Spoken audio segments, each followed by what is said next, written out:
The world of television and film has lost one of its most iconic and beloved voices.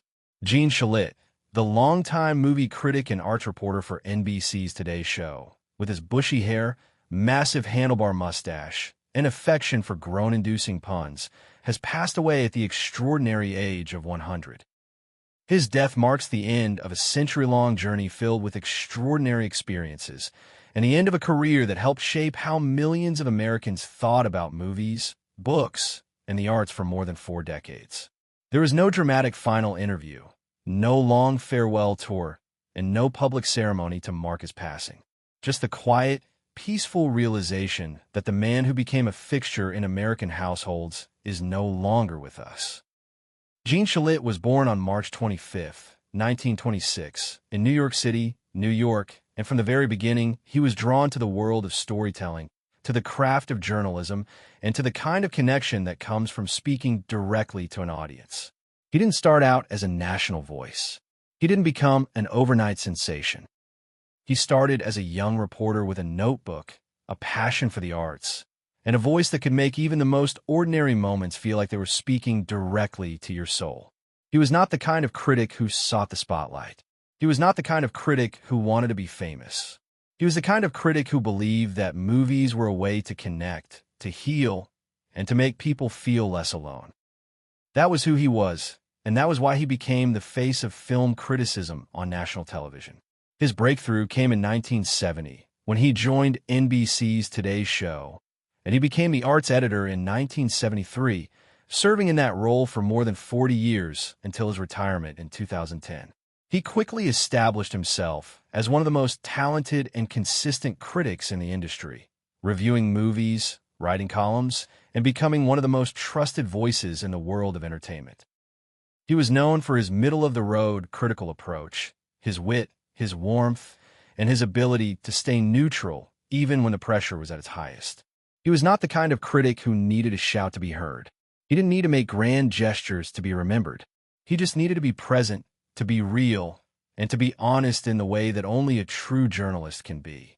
That was why he became a legend, and that was why fans fell in love with him. What made Gene Shalit so special was not just his film criticism, but the person he was. He was known for his puffy hair, his oversized handlebar mustache, and his love for cringeworthy puns that could make even the most serious movie review feel like a conversation with a friend. He was the kind of man who never stopped caring about the arts, who never stopped giving back to the industry that gave him so much, and who never stopped believing in the next generation. He was not just a critic. He was a teacher, a mentor, and a friend who passed on his love of movies to millions of people around the world.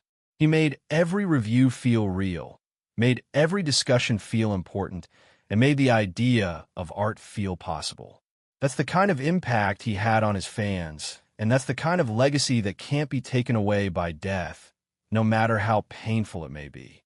During his career, Gene Shalit reviewed some of the most iconic films in cinema history. He was there when The Godfather premiered, when Star Wars changed the industry, when The Shawshank Redemption became a masterpiece, and when the film industry faced its darkest challenges. He was the voice that guided audiences through the tension of a close review, through the joy of a great film, and through the heartbreak of a bad one. He was the voice that made movies feel real, that made competition feel important, and that made the idea of art feel possible. That's the kind of impact he had on his fans, and that's the kind of legacy that can't be taken away by death, no matter how painful it may be.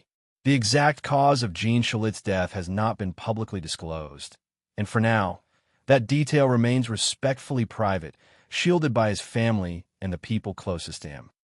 What the family did share was that he died peacefully today after a century filled with extraordinary experiences, and they confirmed that he passed away on Friday, June 12, 2026.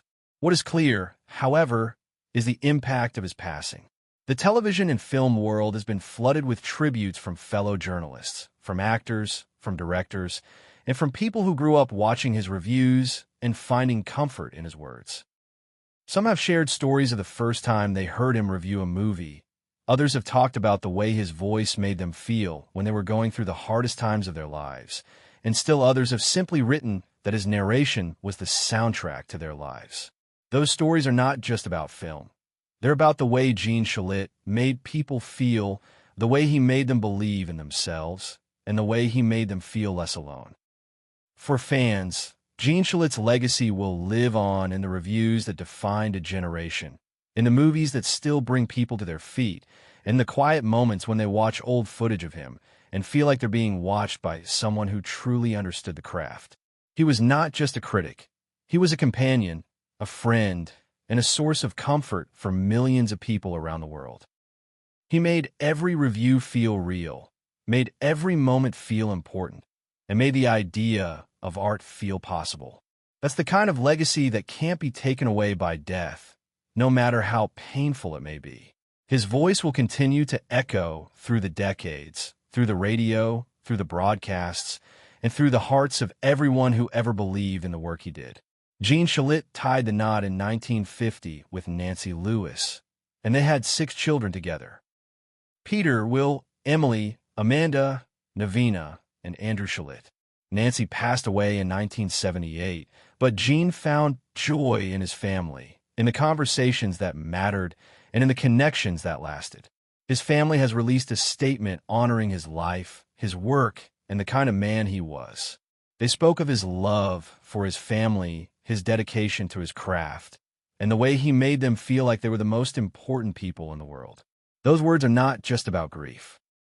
They're about love, about memory, and about the kind of bond that can never be broken, even by death.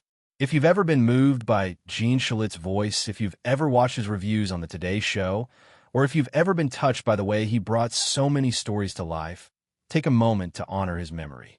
Please like this video, and if you enjoy stories about the lives, legacies, and losses of the people who shape our entertainment, consider subscribing to this channel. Together, we can keep remembering the voices that taught us how to see the film, one story at a time.